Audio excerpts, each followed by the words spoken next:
World charity mission നയിക്കുന്ന ഭാരത് യാത്രയുടെ പുതിയ എപ്പിസോഡിലേക്ക് ഏവർക്കും സ്വാഗതം. ഇന്ന് ഭാരതീയ യാത്ര പുതിയൊരു ദൗത്യവുമായാണ് മലപ്പുറം ജില്ലയിലേക്ക് പുറപ്പെടുന്നത്. കാശുള്ളവനെയും കാശില്ലാത്തവനെയും മാത്രം കാണുന്നതാണ് ഇന്നത്തെ സമൂഹം. ഇതിന്റെ രണ്ടിന്റെയും ഇടയിൽ സാധാരണക്കാരന്റെ ദുഃഖങ്ങൾ കാണാൻ ആളില്ലാതെ പോകുന്നു. അങ്ങനെയുള്ളവർക്ക് ആകസ്മികമായി കടന്നു വരുന്ന രോഗങ്ങൾക്ക് മുന്നിൽ അവർ പകച്ചു നിന്നുപോകും. അത്തരം ഒരു കുടുംബത്തിലേക്കാണ് ഞങ്ങളുടെ യാത്ര. 25-ാമത്തെ വയസ്സിൽ ക്യാൻസർ എന്ന രോഗത്തിന്റെ പിടിയിൽപ്പെട്ട് ചികിത്സയിൽ കഴിയുന്ന മിടുക്കിയായ സാധാരണക്കാരിയായ ഒരു പെൺകുട്ടിയുടെ വീട്ടിലേക്ക് സുമനസ്സുകളിൽ നിന്ന് സമാഹരിച്ച് 1 ലക്ഷം രൂപ ഒരു താൽക്കാലിക ആശ്വാസത്തിനെന്നോണം അവർക്ക് കൈമാറുകയാണ് ലക്ഷ്യം. ധനസഹായം സ്വീകരിക്കുന്നവരുടെ മുഖം താഴ്ന്നും നൽകുന്നവരുടെ മുഖം ഉയർന്നും ഇരിക്കും എന്നുള്ളതുകൊണ്ട് സഹായം സ്വീകരിക്കുന്നവരുടെ മുഖം ഞങ്ങൾ ഈ വീഡിയോയിൽ പ്രദർശിപ്പിക്കുന്നില്ല. ഈ കുട്ടിയുടെ രോഗവിവരമറിഞ്ഞ് ഞങ്ങളെ സഹായിച്ച എല്ലാവർക്കും നന്ദി പറഞ്ഞുകൊണ്ട് വേൾഡ് ചാരിറ്റി മിഷന് വേണ്ടി ഏലിയാസ് കോച്ചേരി ചാരിറ്റബിൾ മിഷൻ മലപ്പുറം ജില്ലാ പ്രസിഡന്റ് റവറൻ ഫാദർ ജോബിയുടെ സാന്നിധ്യത്തിൽ അവർക്ക് 1 ലക്ഷം രൂപയുടെ ചെക്ക് കൈമാറുന്നു.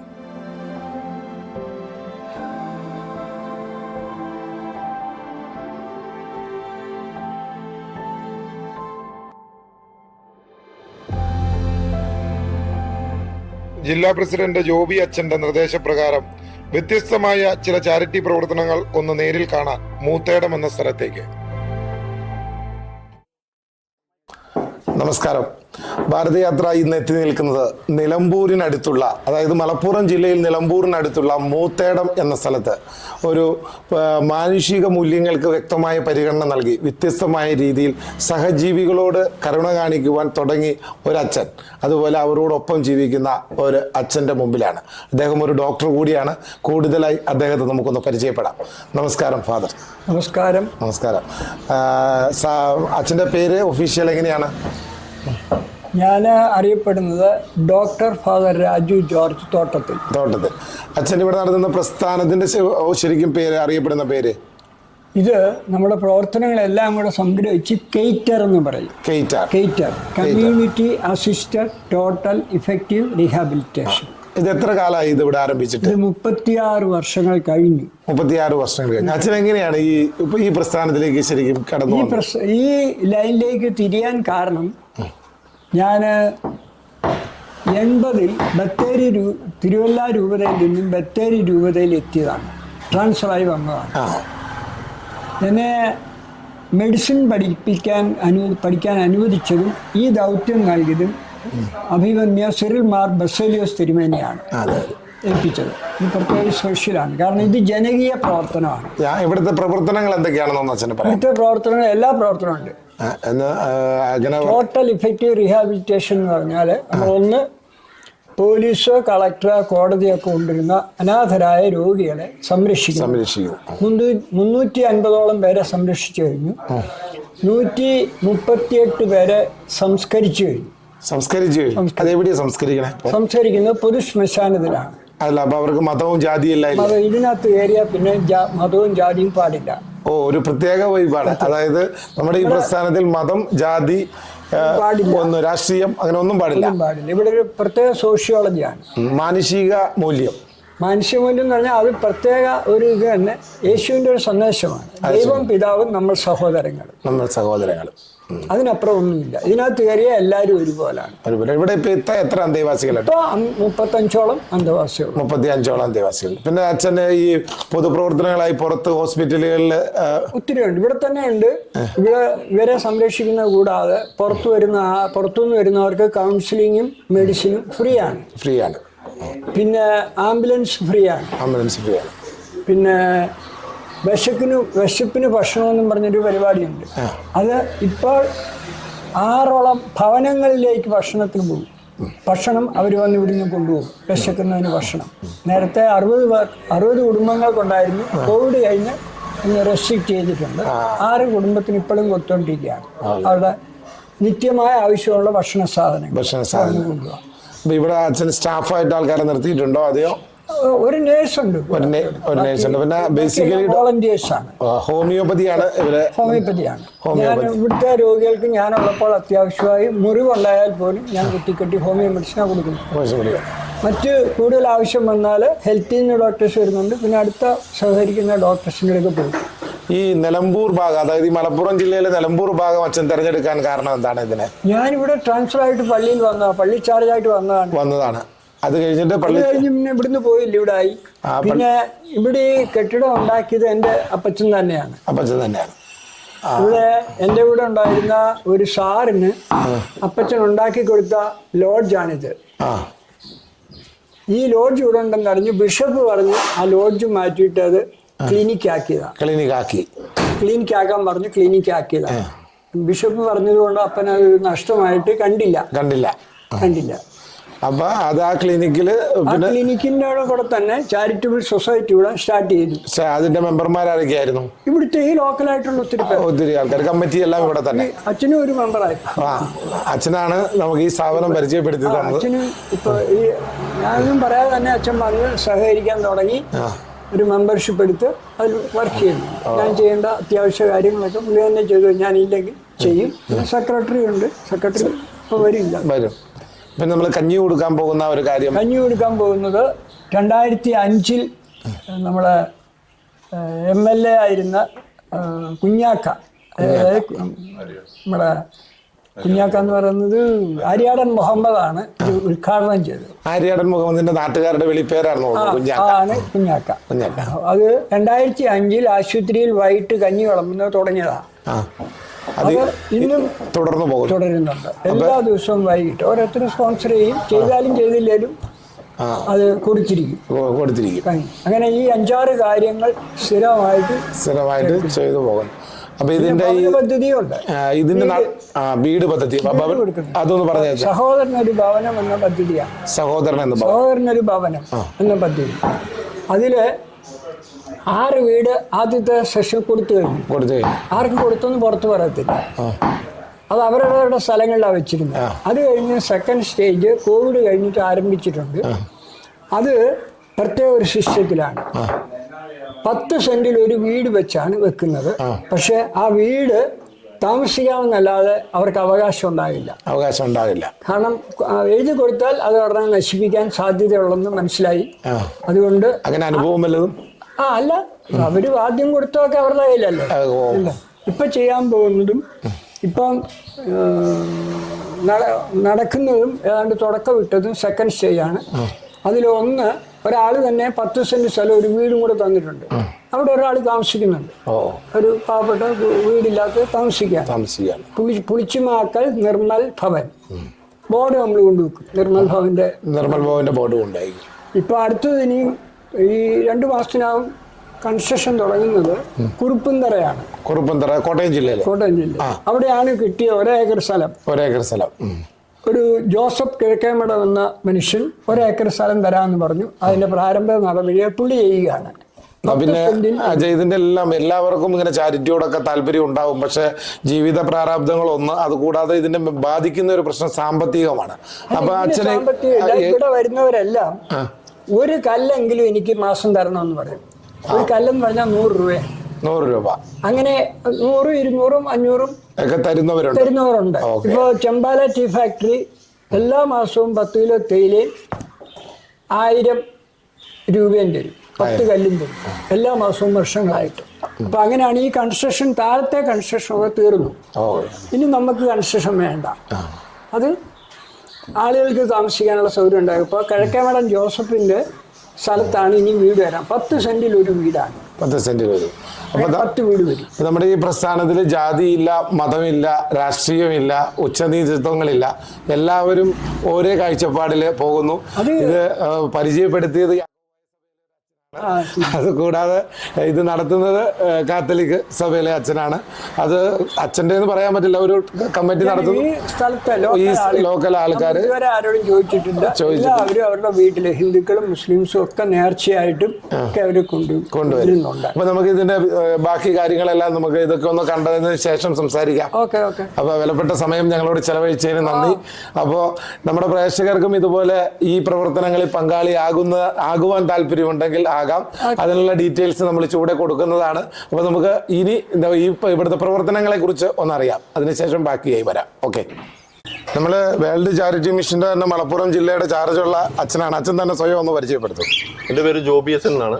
ഞാൻ നിലമ്പൂര് പാലാട് താമസിക്കുന്നു. അപ്പൊ ഈ പ്രവർത്തനങ്ങളുമായിട്ട് അച്ഛന്റെ ബന്ധം കൂടെ ഒന്ന് പറഞ്ഞേക്കാമോ? ഞാൻ മിക്കവാറും ഫ്രീ ഉള്ള സമയങ്ങളിലെല്ലാം അച്ഛൻ്റെ അടുത്ത് വരും. അച്ഛൻ്റെ കാര്യങ്ങൾ ഒത്തിരി പഠിക്കാറുണ്ട്. പിന്നെ ഈ സേവന രംഗങ്ങളിൽ അച്ഛനെ സഹായിക്കുക എന്നുള്ളതാണ് എൻ്റെ ഉത്തരവാദിത്വം. വേറെ പ്രത്യേകിച്ച് ഉത്തരവാദിത്വം അച്ഛന്റെ കൂടെ നിൽക്കുക, അച്ഛൻ്റെ എല്ലാ പറയുന്ന കാര്യങ്ങൾ ചെയ്യുക. ലവ് ബേർഡ്സ് ഒക്കെ ഇവിടെയുള്ള അന്തേവാസികൾ പരിചരിക്കുന്നതാണ്. അവർക്കൊരു സമയം കിട്ടുമ്പോൾ അവർ വന്ന് നോക്കുന്നു, വെള്ളമൊഴിക്കും, ചെടികൾക്ക് വെള്ളം ഒഴിക്കുന്നു. അത്യാവശ്യം കുറച്ച് കൃഷികളൊക്കെ ഉണ്ട്, ആ കാര്യങ്ങളൊക്കെ ചെയ്യുന്നു. ഇത് എന്തോരു സ്ഥലത്താണ് ഈ പ്രസ്ഥാനം ഇരിക്കുന്നത്? ഇത് 2 ഏക്കർ സ്ഥലമുണ്ട്. 2 ഏക്കർ സ്ഥലമുണ്ട്. എല്ലാ വൃക്ഷങ്ങളും ഇതിനകത്തുണ്ട്. എല്ലാ വൃക്ഷങ്ങളും എല്ലാം അച്ഛൻ നട്ടുപിടിപ്പിച്ചിട്ടുണ്ട്. ഒരു മാതൃകാ കൃഷിത്തോപ്പ് എന്നൊക്കെ. അതെ അതെ, അച്ഛനൊരു സന്തോഷമാണ് കൃഷി. അച്ഛനും രാവിലെ ഇറങ്ങും, പറമ്പിലേക്ക് ഇറങ്ങും, അത്യാവശ്യം എല്ലാ. ഇവിടെ വന്നപ്പോഴേ ഈ ഒരു സാധനം നമ്മളിങ്ങനെ കണ്ടിട്ടില്ല. അതാണ് ദൈവം നമ്മുടെ പിതാവും നമ്മൾ സഹോദരങ്ങളും. ഇതാണ് നമ്മുടെ ഈ സ്ഥാപനത്തിന്റെ ആപ്തവാക്യം. അതാണ് ആ വാക്യം അടിസ്ഥാനമാക്കിയാണ് ഈ സ്ഥാപനം നിലനിർത്തി കൊണ്ടുപോകുന്നത്. ഇതിലൊക്കെ മീൻ മറ്റുള്ള സാധനങ്ങളെല്ലാം എല്ലാം ഉണ്ട്. ഓക്കെ. അത് ഈ അന്തേവാസികളെ നമുക്ക് കാണാൻ പറ്റുമോ? കാണാം. ഇവരെല്ലാം ഭക്ഷണത്തിന് ശേഷമുള്ള വിശ്രമ സമയം തോന്നുന്നു അല്ലേ? അതെ. ഭക്ഷണം 1:30-ക്കാണ് ഉച്ചഭക്ഷണം നമ്മൾ കൊടുക്കുന്നത്. അത് കഴിഞ്ഞിട്ട് എല്ലാവരും വിശ്രമിക്കുന്ന സമയങ്ങളാണ്.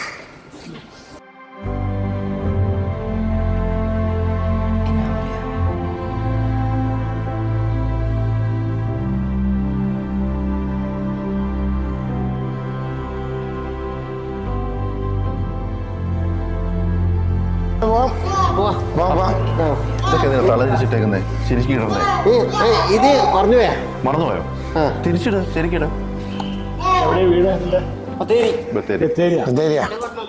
കൊണ്ടോ, എല്ലാരും കൊണ്ടോ. എന്നാ കൊണ്ടുവന്നോ? പനി മാറട്ടെ. പനിയല്ലേ? പനിയുണ്ട്. പനി മാറിയിട്ട് കൊണ്ടോ കേട്ടോ. രവി എന്ന് പറഞ്ഞാൽ ഇപ്പൊ ഡോക്ടറെ കാണാൻ വന്നില്ലേ? അപ്പച്ചനാ. അപ്പച്ചന്റെ കാര്യം എന്നെ പറ്റിയേ അല്ലല്ല, അത് വേറെ. അപ്പച്ചനുണ്ട്, അവിടെ ഉണ്ട്. ഇത് ഞങ്ങളുടെ ഉണ്ണിയേട്ടൻ. പാട്ട് പാടിയാ? നിലമ്പൂർ പാട്ടുണ്ടെന്ന്. പാട്ടുണ്ട്. അതിന് പോണെന്നാ പറയണേ. ഇപ്പൊ പാട്ടുത്സവം നടക്കുന്നുണ്ട് നിലമ്പൂർ. നമുക്ക് പോവാം. പുറത്തു പോകാൻ ഭയങ്കര സന്തോഷമാണ്. ഷർട്ട് വെച്ചിട്ടുണ്ട് പോകുമ്പോ ഇടാൻ അല്ലേ? പുതിയ ഷർട്ടുണ്ട്. ഉണ്ട്. എല്ലാവർക്കും ഉണ്ട്. ചോറൊക്കെ ഉണ്ടല്ലേ?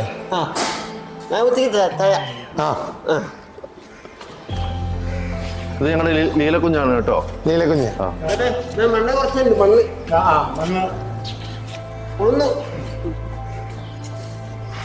പേരെന്താ? പറയാം. ഇച്ചിരി മിണ്ടൂല. കല്യാണമ്മ, അമ്മമ്മ ഒരു പാട്ട് പാടി കൊടുക്കണം ഇവർക്ക്. ഒരു പാട്ട് പാടാം. നമ്മുടെ ആ പൂവിന്റെ പാട്ട് ഒന്ന് പഠിക്കേ. പൂ വേണമെന്നാണ്. നല്ലോല പൈങ്കിളി നാരായണ കിളി നാളേക്കൊരു വട്ടി വേണം മന്മത കാട്ടിലെ മനമുല്ല വേണം പാടാത്ത വാഗപ്പൂ വേണം മാരന്റെ കോവിൽ പൂജിക്കാനാണ് വീരണ്ണു നേടിക്കാനാണ് കണ്ടാലോ സുന്ദരൻ കരളുറപ്പുള്ളവൻ കരവാളെടുത്താലോ കൈകേമൻ.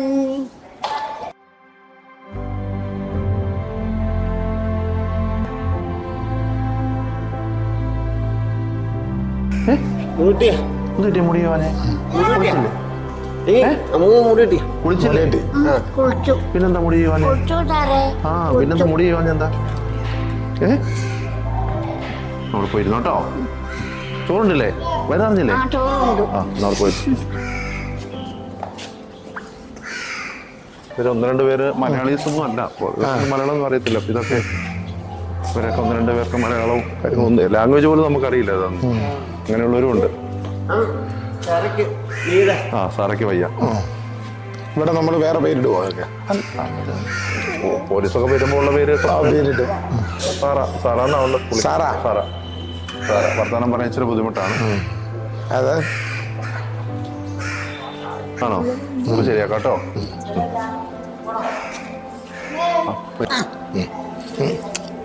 ഓക്കെ, കാണാം. ശരി. നീ പോയി വരൂ കേട്ടോ. അമ്മമ്മ ഇവിടെയൊക്കെ കാണാൻ വരും കേട്ടോ.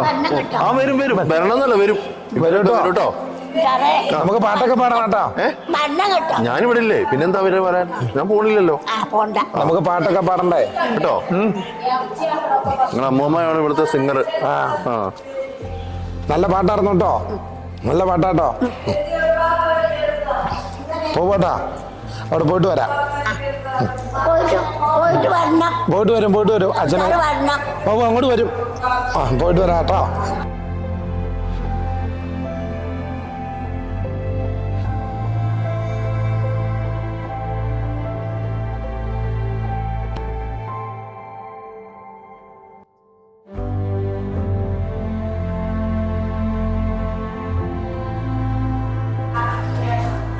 അമ്മയുടെ പേരെന്നാ? ലക്ഷ്മി അമ്മ. സുഖാണോ? എവിടെയാ വേദന? മരുന്ന് മേടിക്കാട്ടോ. കിടന്നോട്ടോ.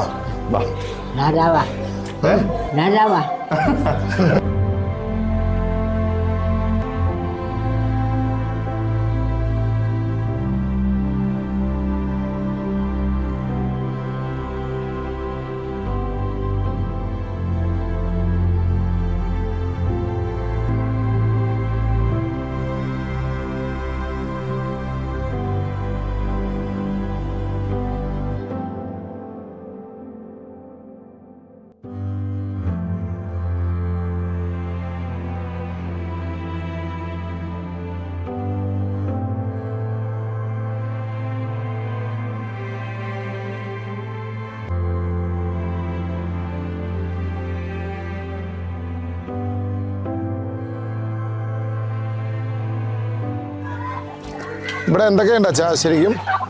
ഇതിനകത്ത് താറാവ്, അതിന്റെ കൽക്കം, മുയല്, കോഴി, അത്യാവശ്യം നമുക്ക് ഉപയോഗിക്കാനുള്ള മുട്ട ഒക്കെ ഇവിടെ തന്നെ കിട്ടും. ഇവിടെ തന്നെ ഇവരെല്ലാം നമ്മുടെ ആൾക്കാർ തന്നെ മെയിൻറ്റെയിൻ ചെയ്യുന്നതാണല്ലോ.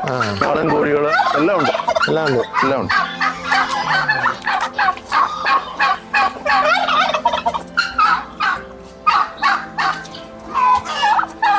ഇത് അച്ഛൻ പറഞ്ഞത് 2 ഏക്കർ സ്ഥലം എന്നല്ലേ? 2 ഏക്കർ സ്ഥലം. ഇത് എങ്ങനെ മേടിച്ചത്? എങ്ങനെയത്? ഈ സ്ഥലം നമ്മുടെ രാജ്യത്തിന്റെ സ്വന്തം സ്ഥലമാണ്.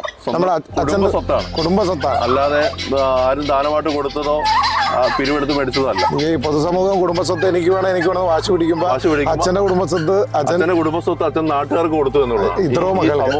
ഇത്രയും പേർക്ക് കൊടുത്തു എന്നുള്ളതാണ്.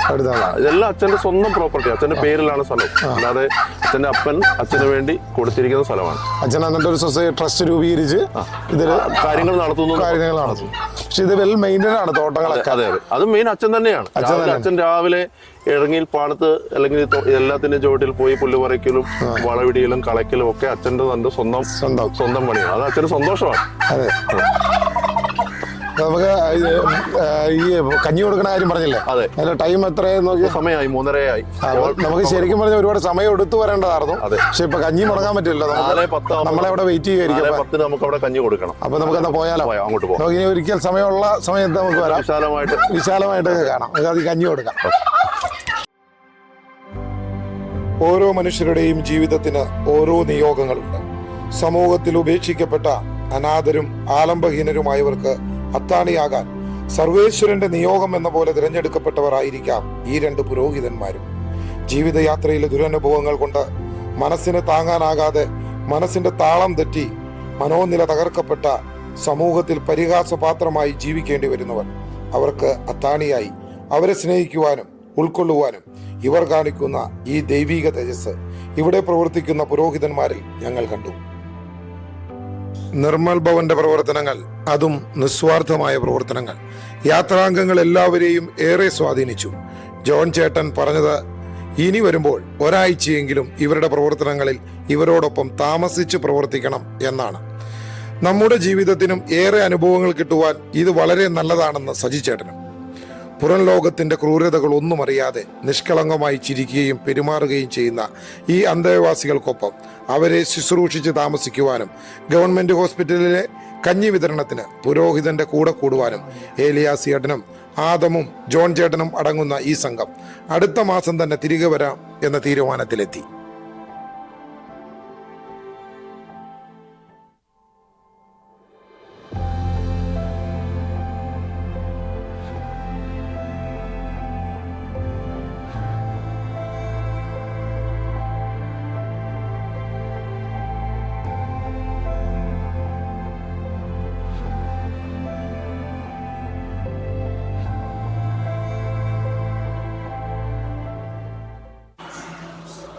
എല്ലാ തവണത്തെ പോലെയുമല്ല, ഈ തവണ നമ്മൾ കുറെ മാനുഷിക മൂല്യത്തെ ഉയർത്തിപ്പിടിക്കുന്നവർ, അതായത് മനസാക്ഷിയുള്ളവർ എന്നൊക്കെ പച്ചമലയാളത്തിൽ പറയും.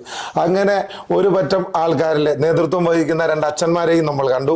അപ്പോൾ നമുക്ക് ഈ അച്ഛനോട് അവസാനമായി കുറച്ച് കാര്യങ്ങളും കൂടെ ചോദിക്കാം. അച്ഛനൊരു നല്ല എഴുത്തുകാരനാണെന്ന് കേട്ടു. അച്ഛൻ്റെ പ്രവർത്തനങ്ങളെ കുറിച്ചുള്ള ബുക്കുകളെ ഒന്ന് പറയാമോ? ഞാൻ 50 വർഷങ്ങളായിട്ട് ഫാമിലി കൗൺസിലിംഗ് നടത്തുന്നു. പിന്നെ സൈക്കോളജി എൻ്റെ ഒരു പ്രത്യേക വിഷയമാണ്. എല്ലാ +2 കുട്ടികളെയൊക്കെ സാറുമാർ ക്ലാസ്സിൽ കൂടെ കൊണ്ടുവരും. അങ്ങനെ 6 വർഷം ഞാൻ ഒരു മാഗസിനിൽ, സബാഷ്യൻ വലിയാല കോട്ടയംകാരനാണ്, അദ്ദേഹം മഞ്ചേരിയിൽ നടത്തിക്കൊണ്ടിരുന്ന വോയിസ് മാഗസിനിൽ 6 വർഷം എല്ലാ മാസവും എഴുതിയ പുസ്തകമാണ് മനസ്സൊരു മാന്ത്രിക ചെപ്പ്. ഇത് ലൈബ്രറി കൗൺസിൽ അംഗീകരിച്ചാണ്. അതെല്ലാം കൂടെ ഒരു ബുക്കാക്കിയാണ് ആദ്യത്തെ സംരംഭം.